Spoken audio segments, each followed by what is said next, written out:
president of our board.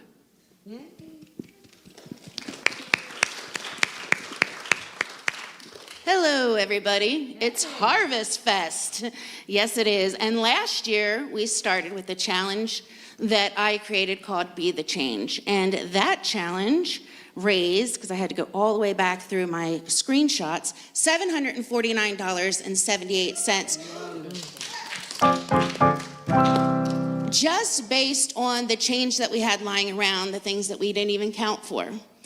And one of the things that brings me the most awe moment in my life, I'm going to share with you real quick.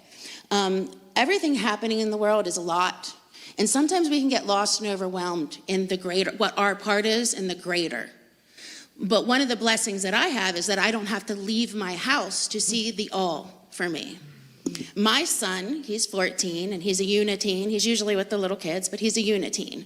And this past week, he wrote something that just blew me away. But at the end, he wrote a quote, or he wrote it, and he said, if we are only truly planting weeds in this beautiful garden we call Earth, how can we expect plants to grow? 14 years old. So what I see is that we all are collectively pulling those weeds and we're planting those seeds. Whether you see those seeds in your everyday life of being nice and kind, or you see those seeds in the children that we are raising up. We are, raising the next generation of unity right now. And also, when you look at the archives and you see all the people lining with the black and white photos, the lawns out here, I want you to remember what was going on during that time. That was during some of the worst times in American and world history, in recent history.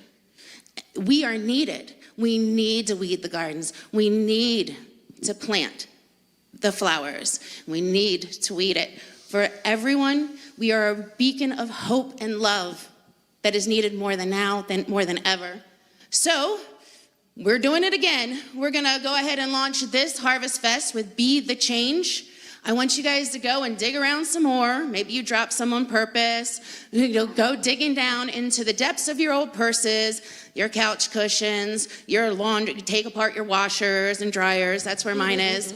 And please contribute to us keeping this campus and our chapel for the next generation and the beacon of love and hope that is needed right now. Thank you.